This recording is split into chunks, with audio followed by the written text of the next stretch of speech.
One morning, early in May, I stood before the steel safe in my bedroom, trying on the golden jewelled crown. The diamonds flashed fire as I turned to the mirror, and the heavy beads and gold burned like a halo about my head. I remembered Camilla's agonized scream and the awful words echoing through the dim streets of Carcosa. They were the last lines in the first act, and I dared not think of what followed.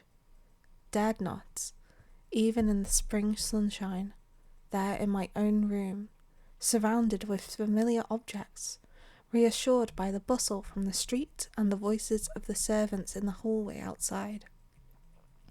For those poisoned words had dropped slowly into my heart, as death sweat drops upon a bedsheet is absorbed. Trembling, I put the diadem from my head and wiped my forehead. But I thought of Hasta and of my own rightful ambition, and I remembered Mr. Wilde as I had last left him, his face all torn and bloody from the claws of that devil's creature, and what he said. Oh, what he said. The alarm bell in the safe began to whir harshly, and I knew my time was up.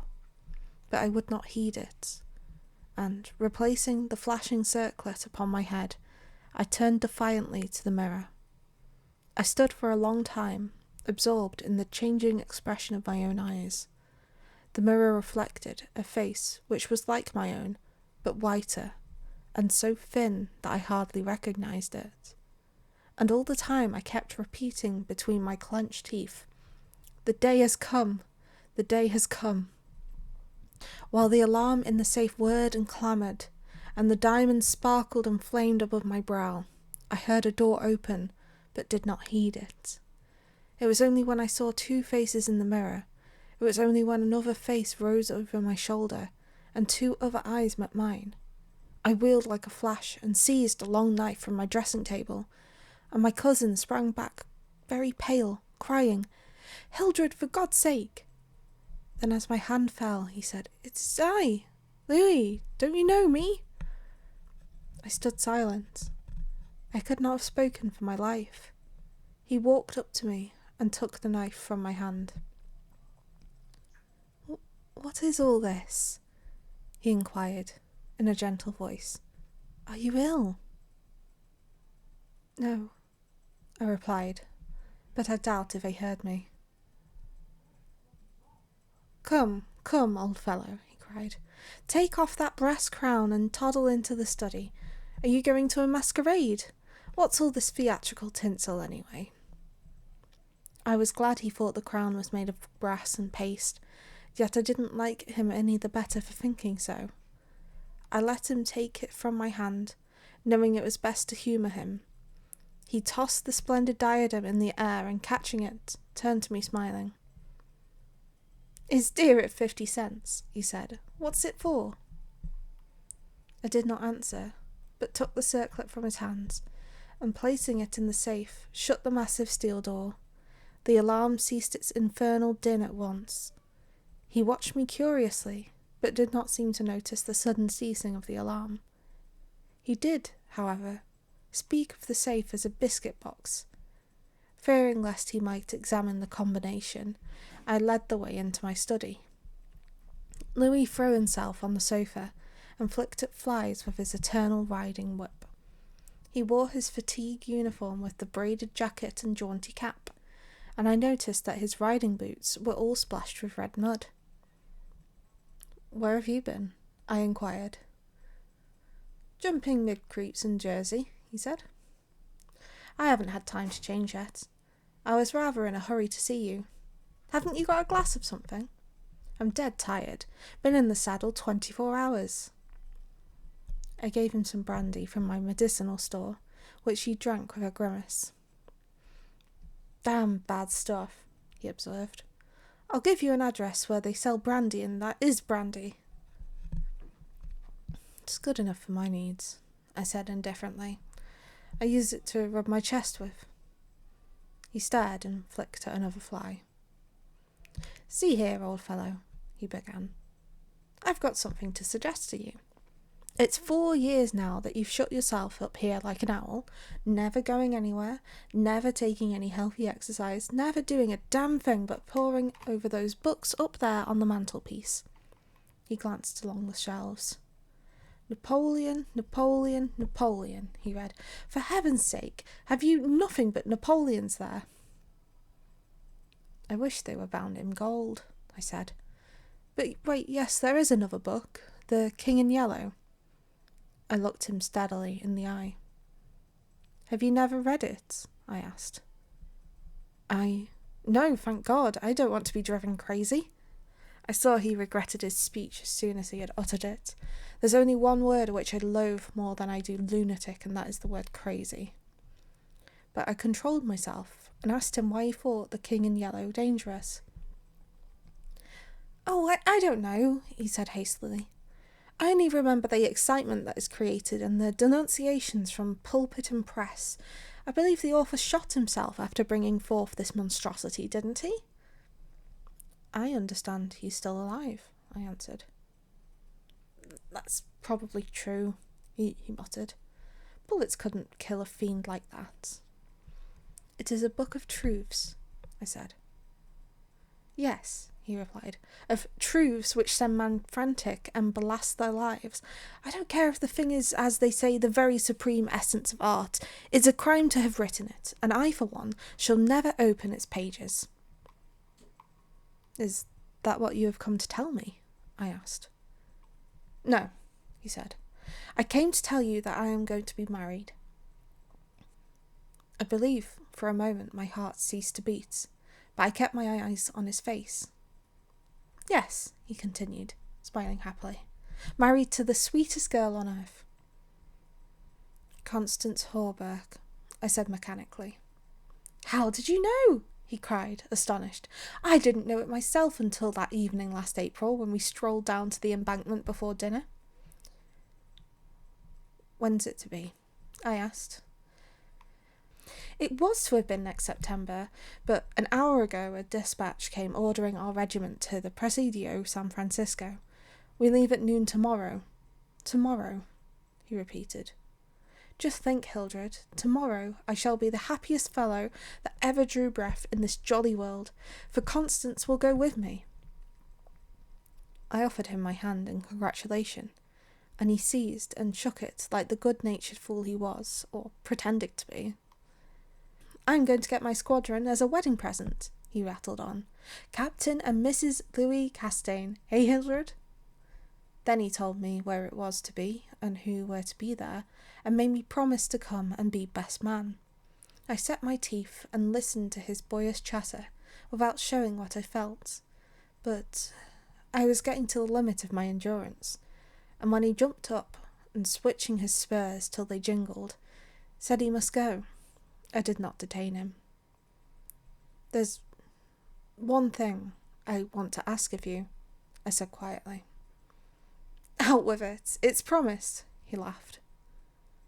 I want you to meet me for a quarter of an hour's talk tonight. Of course, if you wish, he said, somewhat puzzled. Where? Anywhere. In the park there. What time, Hildred? Midnight. What in the name of... he began, but checked himself and laughingly assented. I watched him go down the stairs and hurry away, his sabre banging at every stride. He turned into Bleecker Street, and I knew he was going to see Constance. I gave him 10 minutes to disappear, and then followed in his footsteps, taking with me the jewelled crown and the silken robe embroidered with the yellow sign. When I turned into Bleecker Street and entered the doorway which bore the sign, Mr. Wilde, repairer of reputations, third bell.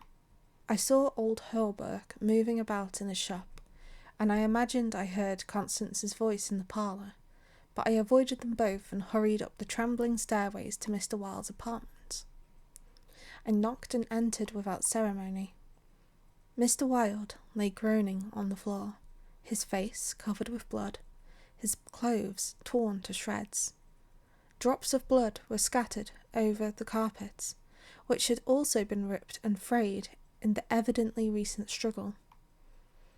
It's that cursed cat, he said, ceasing his groans and turning his colourless eyes to me. "She attacked me while I was asleep. I believe she will kill me yet." This was too much, so I went into the kitchen and, seizing a hatchet from the pantry, started to find the infernal beast and settle her then and there. My search was fruitless, and after a while I gave it up and came back to find Mr. Wilde squatting on his high chair by the table. He had washed his face and changed his clothes. The great furrows which the cat's claws had ploughed up in his face he had filled with collodion, and a rag hid the wound in his throat. I told him I should kill the cat when I came across her, but he only shook his head and turned to the open ledger before him. He read name after name of the people who had come to him in regard of their reputation, and the sums he had amassed were startling. "I put on the screws now and then," he explained. "One day or other, some of these people will assassinate you," I insisted. "Do you think so?" he said, rubbing his mutilated ears. It was useless to argue with him, so I took down the manuscript entitled Imperial Dynasty of America. For the last time I should ever take it down in Mr. Wilde's study, I read it through, thrilling and trembling with pleasure. When I had finished, Mr. Wilde took the manuscript, and turning to the dark passage which leads from his study to his bedchamber, called out in a loud voice, "Vance!" Then for the first time I noticed a man crouching there in the shadow. How I had overlooked him during my search for the cat I cannot imagine. "Vance, come in," cried Mr. Wilde. The figure rose and crept towards us, and I shall never forget the face that he had raised to mine, as the light from the window illuminated it. "Vance, this is Mr. Castine," said Mr. Wilde. Before he had finished speaking, the man threw himself on the ground before the table, crying and gasping. "Oh God, oh my God, help me, forgive me.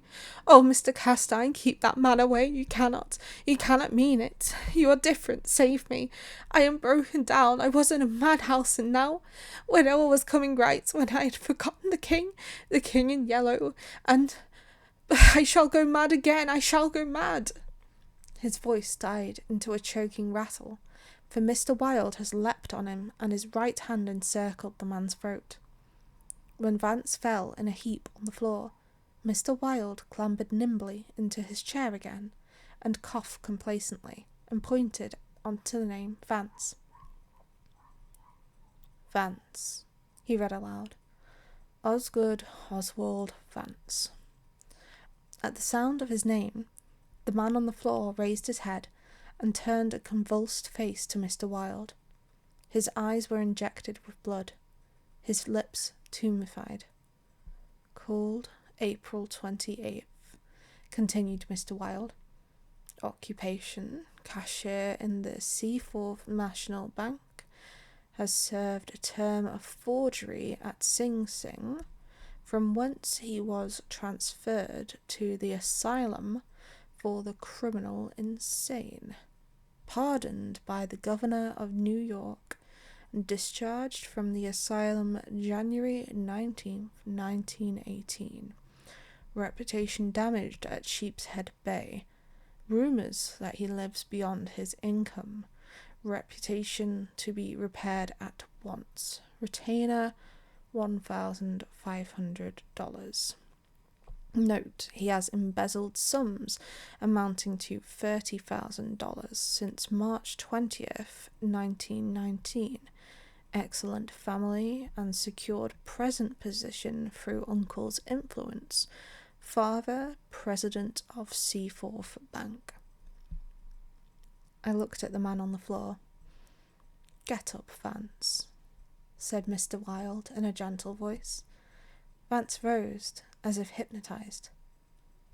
"He will do as we suggest now," observed Mr. Wilde, and opening the manuscript, he read the entire history of the Imperial Dynasty of America. Then, in a kind and soothing murmur, he ran over the important points with Vance, who stood like one stunned. His eyes were so blank and vacant that I imagined he had become half-witted, and remarked it to Mr. Wilde, who replied that it was of no consequence anyway.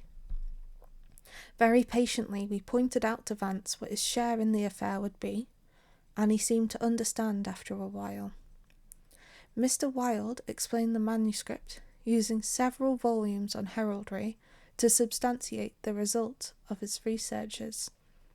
He mentioned the establishment in the dynasty of Carcosa, the lakes which connected the Hester, Aldebaran, and that mystery of the Hyades. He spoke of Casilda and Camilla, and sounded the cloudy depths of Dim and the lake of Harley. The scalloped tatters of the King in Yellow must hide its hill for ever, he muttered, but I do not believe Vance heard him.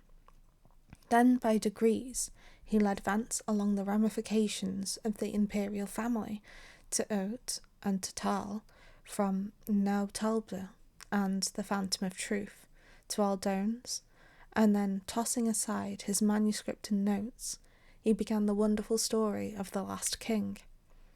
Fascinated and thrilled, I watched him. He threw up his head. His long arms were stretched out in a magnificent gesture of pride and power, and his eyes blazed deep in their sockets like two emeralds. Vance listened stupefied. As for me, when at last Mr. Wilde had finished, and pointing to me cried, "The cousin of the king!" my head swam with excitement. Controlling myself with a superhuman effort, I explained to Vance why I alone was worthy of the crown, and why my cousin must be exiled or die.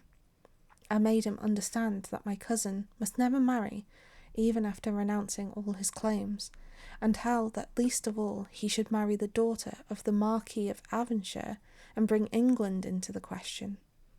I showed him a list of thousands of names, which Mr. Wilde had drawn up. Every man whose name was on there had received the yellow sign, which no living human being dared disregard. The city, the state, the whole land, were ready to rise and tremble before the pallid mask. The time had come. The people should know the son of Hester, and the whole world bow to the black stars which hang in the sky over Carcosa. Vance leaned on the table, his head buried in his hands. Mr. Wilde drew a rough sketch on the margin of yesterday's Herald with a bit of lead pencil. It was a plan of Hawberk's rooms. Then he wrote out the order and affixed the seal, and shaking like a palsied man, I signed my first writ of execution with my name, Hildred Rex. Mr. Wilde clambered to the floor, and unlocking the cabinet, took a long square box from the first shelf. This he brought to the table and opened. A new knife lay in the tissue paper inside, and I picked it up and handed it to Vance, along with the order and plan of Hawberk's apartments. Then Mr. Wilde told Vance he could go, and he went, shambling like an outcast of the slums. I sat for a while, watching the daylight fade behind the square tower of the Judson Memorial Church, and finally, gathering up the manuscript and notes, took my hat and started for the door. Mr. Wilde watched me in silence. When I had stepped into the hall, I looked back. Mr. Wilde's small eyes were fixed on me. Behind him, the shadows gathered in the fading light. Then I closed the door behind me and went out into the darkening streets. I had eaten nothing since breakfast, but I was not hungry. A wretched, half-starved creature who stood looking across the street at the lethal chamber noticed me and came up to tell me a tale of misery. I gave him money. I don't know why, and he went away without thanking me. An hour later, another outcast approached me and whined his story. I had a blank bit of paper in my pocket, on which was traced the yellow sign, and I handed it to him. He looked at it stupidly for a moment, and then with an uncertain glance at me, folded it with what seemed to be exaggerated care and placed it in his bosom. The electric lights were sparkling among the trees, and the new moon shone in the sky above the lethal chamber. It was tiresome waiting in the square. I wandered from Marble Arch to the artillery stables, and back again to the Lotos fountain. The flowers and grass exhaled a fragrance which troubled me. The jet of the fountain played in the moonlight, and the musical splash of falling drops reminded me of the tinkle of chainmail back in Hallberg's shop.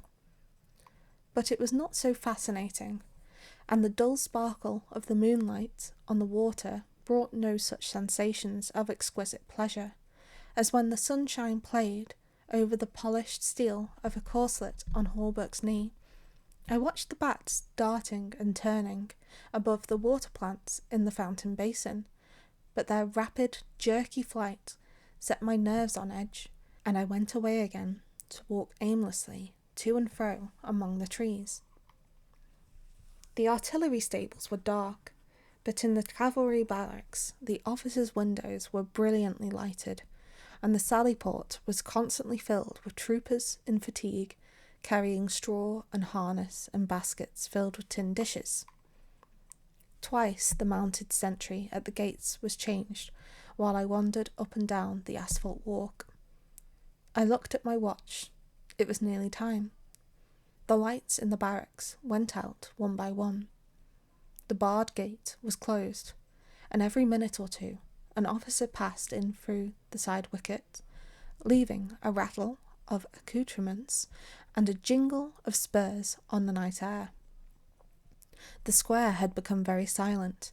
The last homeless loiterer had been driven away by the grey-coated park policeman.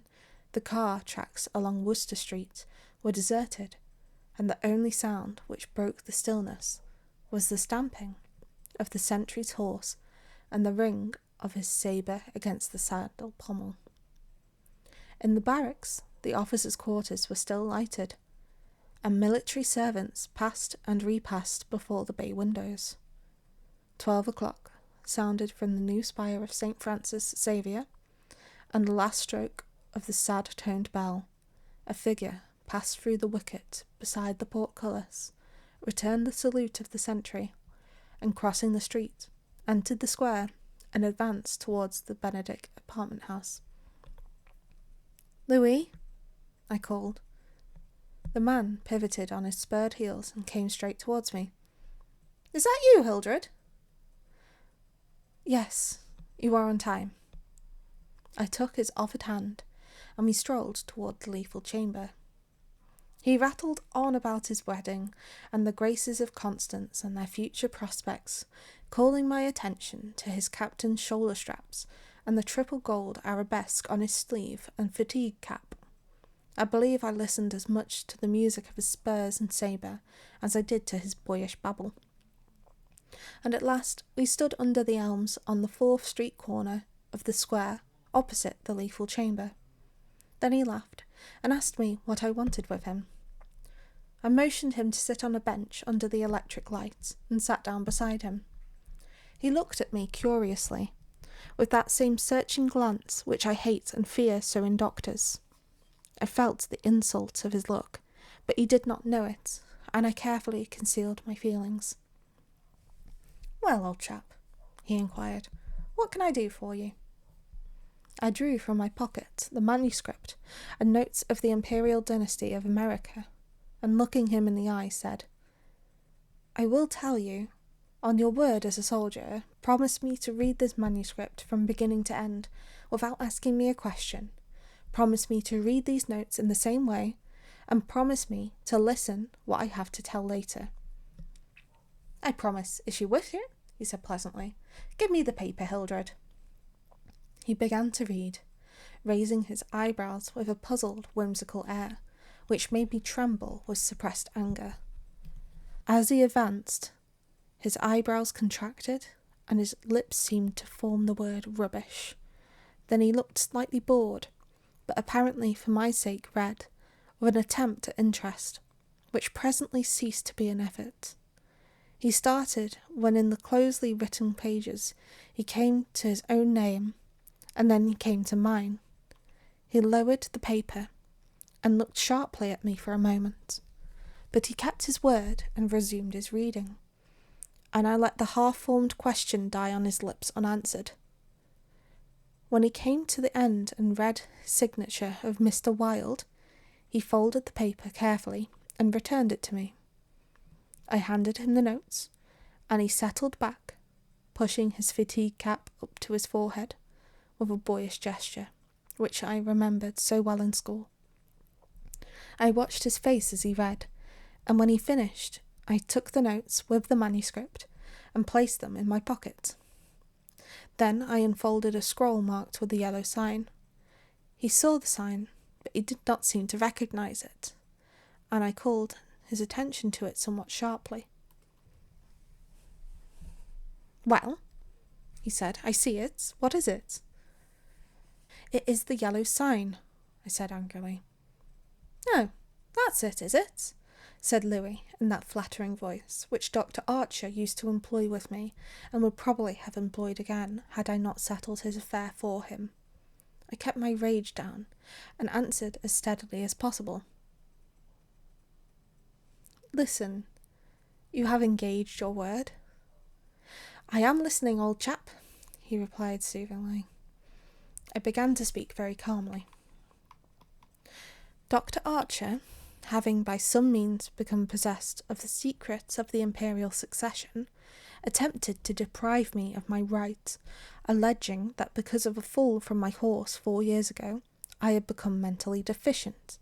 He presumed to place me under restraint in his own house in hopes of either driving me insane or poisoning me. I have not forgotten it. I visited him last night, and the interview was final." Louis turned quite pale, but did not move. I resumed triumphantly. "There are yet 3 people to be interviewed in the interests of Mr. Wilde and myself. They are my cousin Louis, Mr. Hawberk, and his daughter Constance." Louis sprang to his feet, and I arose also and flung the paper marked with the yellow sign to the ground. "Oh, I don't need that to tell you what I have to say," I cried with a laugh of triumph. "You must renounce the crown to me. Do you hear? To me." Louis looked at me with a startled air, but recovering himself, said kindly, "Of course, I renounce the... What is it I must renounce?" "The crown," I said angrily. "Of course," he answered, "I renounce it. Come, old chap, I'll walk back to your rooms with you." "Don't try any of your doctor's tricks on me," I cried, trembling with fury. "Don't act as if you think I am insane." "What nonsense," he replied. "Come, it's getting late, Hildred." "No," I shouted. "You must listen. You cannot marry. I forbid it. Do you hear? I forbid it. And you shall renounce the crown, and in reward I grant you exile. But if you refuse, you shall die." He tried to calm me, but I was roused at last, and drawing my long knife barred his way. Then I told him how they would find Dr. Archer in the cellar with his throat open, and I laughed at his face when I thought of Vance and his knife and the order signed by me. "Ah, you are the king," I cried, "but I shall be king.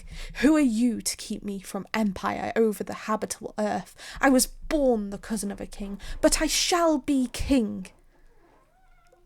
Louis stood white and rigid before me. Suddenly a man came running up 4th Street, entered the gate of the Lethal Temple, and traversed the path to the bronze doors at full speed, and plunged into the death chamber with the cry of one demented, and I laughed until I wept tears, for I had recognised Vance, and knew that Hawberk and his daughter were no longer in my way. "Go!" I cried to Louis. "You have ceased to be a menace. You will never marry Constance now, and if you marry anyone else in your exile, I will visit you as I did my doctor last night. Mr. Wilde takes charge of you tomorrow." Then I turned and darted into South Fifth Avenue, and with a cry of terror, Louis dropped his belt and sabre and followed me like the wind. I heard him close behind me at the corner of Bleecker Street, and I dashed into the doorway under Hawberk's sign. He cried, "Halt, or I fire!" But when I saw that, I flew up the stairs, leaving Hawberk's shop below. He left me, and I heard him hammering and shouting at their door as though it were possible to arouse the dead. Mr. Wilde's door was open, and I entered crying, "It is done! It is done! Let the nations rise and look upon their king!" But I could not find Mr. Wilde, so I went to the cabinet and took the splendid diadem from its case. Then I drew on the white silk robe, embroidered with the yellow sign, and placed the crown upon my head. At last I was king. King by my right in Hasta. King because I knew the mystery of the Hyades, and my mind had sounded the depths of the lake of Hali. I was king.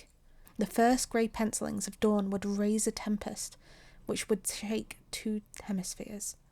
Then as I stood, my every nerve pitched to the highest tension, faint with the joy and splendour of my thought.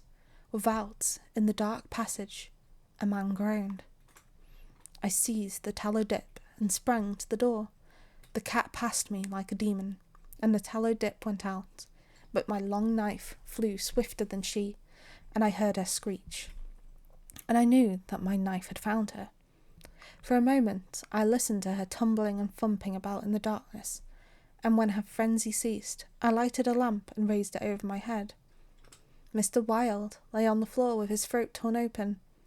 At first I thought he was dead, but as I looked, a green sparkle came into his sunken eyes.